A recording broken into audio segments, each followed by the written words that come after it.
na uwezo wa kurusha mpira kama amepiga. Yaani ukitokea yani inaitwa kona rusha hiyo. Watu wanajaa golini kule kwa golie kama bombani ya goli lile. Wakati fulani tulikuwa tunacheza bombani ya goli. Kwa hiyo alikuwa ana uwezo mkubwa sana, alikuwa na nguvu ya mikono kuweza kurusha mipira yake, na akiutupa basi unakuwa kama umepigwa.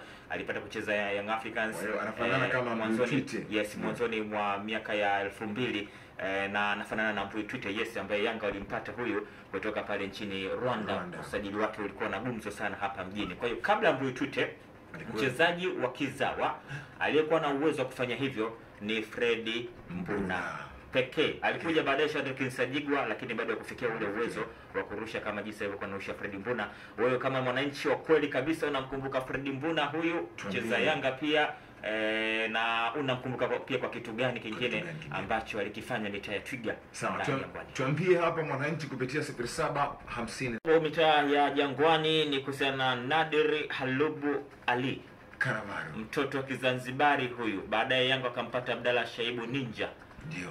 Na sasa hivi ni Ibrahim Baka. Kwa hiyo Yanga wamekuwa na bahati tuseme ya kupata walinzi wenye undava, walinzi wazuri wakati kutoka visiwani Zanzibar. Alipita pia Haji Mwinyi Ngwali. Yes, yule kwa kushoto cheza nambari 3.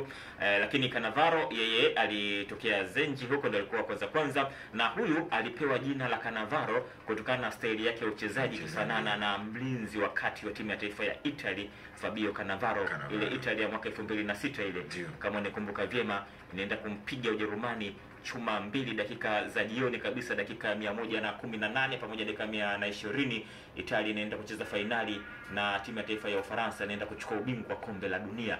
Alifanya vizuri sana huyu na alichukua tuzo ya mchezaji bora wa dunia Fabio Cannavaro. Sasa kutokana na style ya Nadir Al-Yaloub kufanana na huyu, basi mashabiki wakaamua kumbatiza jina hilo la Cannavaro kama nickname vile tunavyoitana hapa, sio kina Vidiki Yondana ilitwa Vidiki, lakini pia muda mwingine Haruna Moshi Bobani pamoja na nyota wengine ambao tumekuwa tunawapa nickname. Kwa hiyo huyu alifananishwa na mchezaji wa zamani wa timu ya taifa ya Italy Fabio Cannavaro, na ni mmoja kati ya wachezaji ambao wamewahi kufunga National Al. Aliwatupia bao pale goli 1-0. Ilipigwa kona na Simon Pigudi Msuva akamaliza kwa kichwa, wakati ule akina Juma Abduli Mnyamani pia anatwanga pale kwa wananchi. Mchezo wa pili pale nchini Egypt, Young Africans akaenda akapoteza goli 1-0 kwenye changamoto ya mikojo ya penalti. Ndio ile Saidi Bahanuzi anapaisha penalti yake inaota mbao na tango pale, Saidi Bahanuzi akapotea kabisa. Hivi Cannavaro kwa muda ule anacheza kufanya hizo kwa muda mrefu. Cannavaro alienda kucheza pia Vancouver nchini Canada wakati fulani, karudi pia alikuwa ni muhimili kwenye kikosi cha Maximo, alikuwa nahodha timu ya taifa kwa muda mrefu tangu wakati wa nyuma. Baadaye Mbwana Samata ndo akaja akatake over. Kwa hiyo hata hawa wana kazi ya kufanya kudumu, waweze kujitunza pia, kwa sababu mpira una nidhamu yake, waweze kujitunza wadumu kwa muda mrefu kama alifanya Nadir Al-Yaloub, alafu tutakuja kuulizana tena hapo baadaye. Kuna muda alikuwa anashika kitambaa cha unahodha Yanga na timu ya taifa, baadaye timu ya taifa alikuja kuporwa na Samata akaamua kutandika daruga. Tuandikie hapo na kwenye historia ya Cannavaro alikuwa nahodha wa Zanzibar Heroes. Akawa nahodha timu ya taifa ya Tanzania Taifa Stars, muda mmoja akawa nahodha Young Africans. Sawa, tuandikie kupitia 0759188888 na kwenye hili sio tu lazima utoke Jangwani, kwa sababu alikuwa nahodha timu ya taifa Tanzania kule Zanzibar Heroes, alikuwa pia ni nahodha na tuandikie unakumbuka lipi hasa kwa Cannavaro. Zaka pamoja na Vika, mnaamini Oraola mnaamini Oraola ni kitu gani msema? Mambo yetu ya utamaduni mnayaamini kwenye mpira? Urozi. Jana walisema hapa ndugu zetu wa ndani ya 18 kwamba tunajadili athari za mambo haya. Sasa Oraola zipo. Wewe vipi Kachero, unaziamini? Unaamini? Zipo.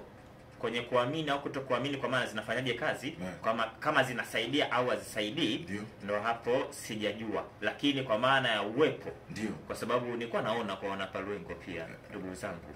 Na ulikuwa unashiriki au? Nilikuwa naona, acha kunilisha maneno, nilikuwa naona. Unataka kuwa kama yule ambaye wenzie wamechinja kuku wa kafara, baada ya kumaliza kafara lao akaenda kumrudia?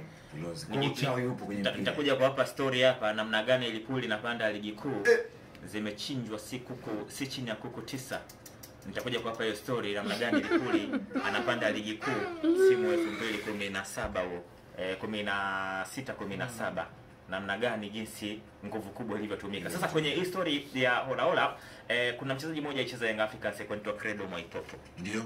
Kwa hiyo alipita kucheza Abajalo ya Sinza. Kabla ya kucheza Yanga alipata kucheza Abajalo ya Sinza.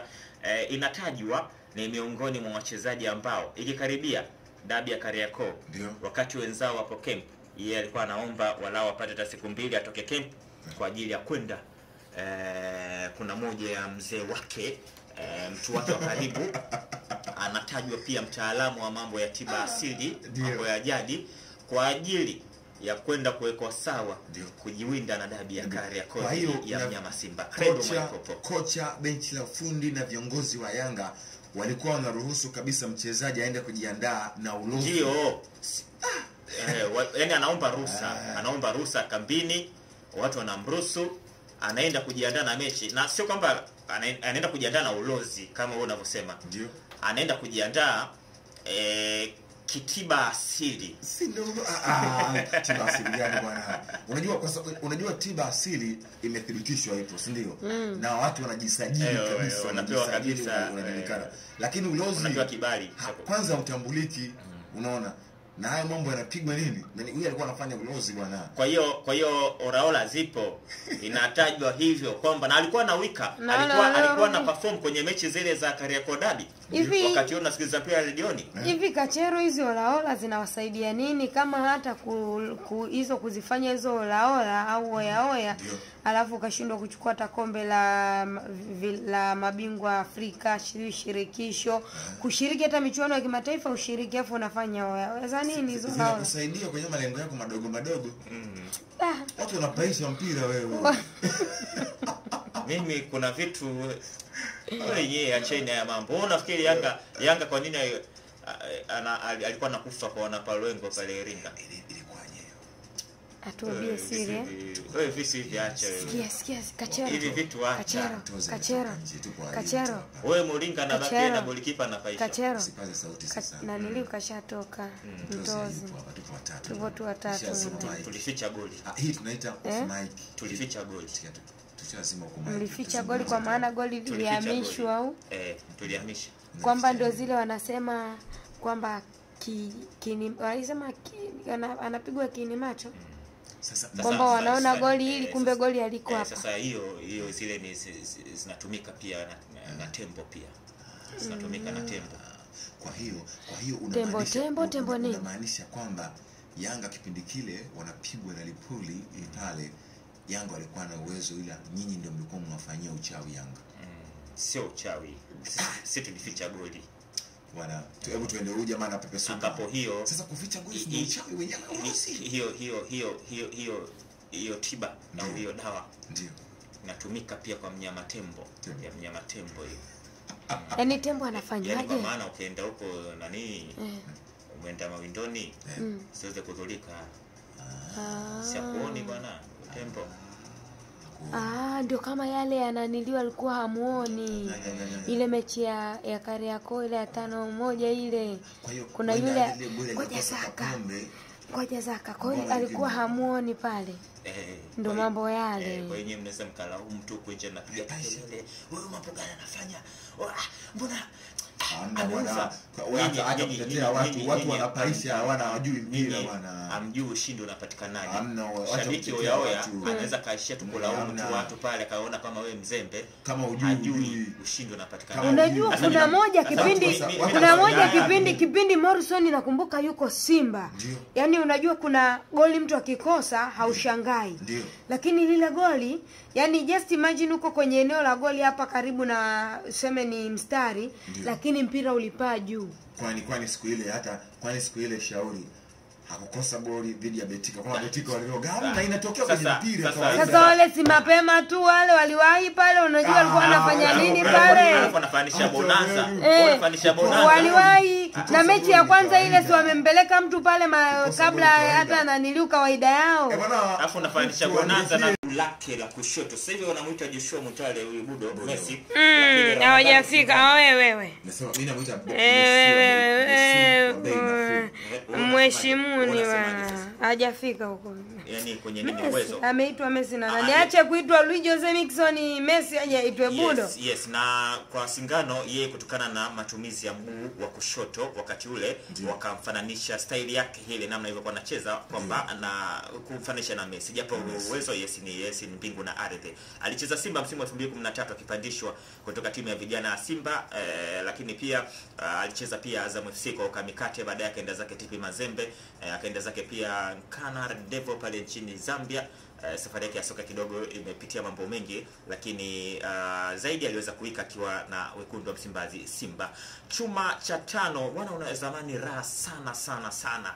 Unajua kocha msaidizi wa Simba ndio wa sasa Suleiman Matola Veron ndiye kocha aliyeweza kuwaibua na kuwapandisha wachezaji wengi sana chepukizi na baadaye kuwa na majina makubwa kuliko kocha mwingine yoyote huko Msimbazi.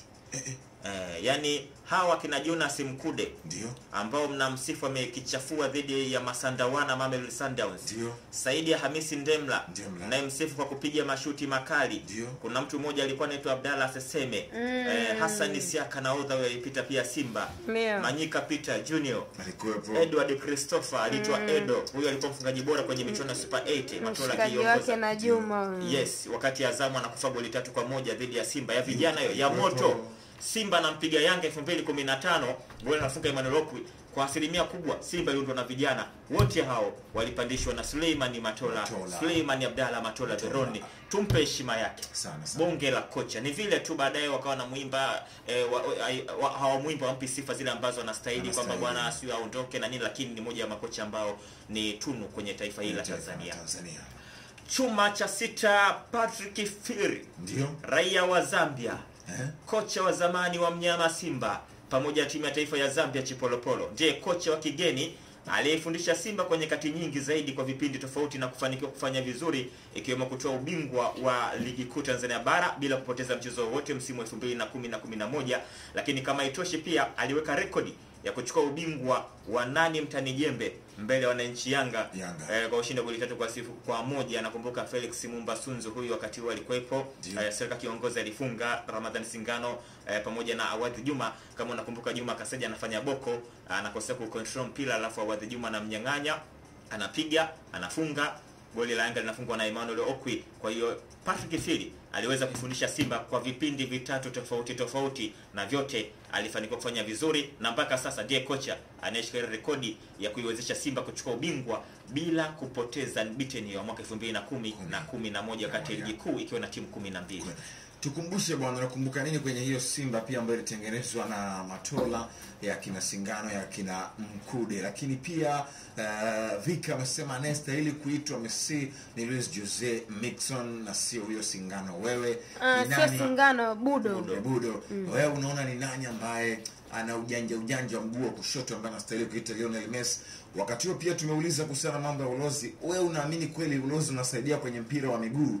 Na je, pale Kariakoo nani ni bingwa wa mambo ya ulozi? Na unaamini bila ulozi hatoboi? Hata kama ni timu yako sema tu, bwana sisi bila ulozi hatutoboi. Mimi tayari na timu yangu, Kachero anayo timu yake na matukio anayo ya ushuhuda, atakuja aseme hapa, Vika naye atakuja aseme. Lakini pia tukumbushe nini nakumbuka kutoka kwa Nadhiri Harb Ali Kanavaro kupitia 0759188888.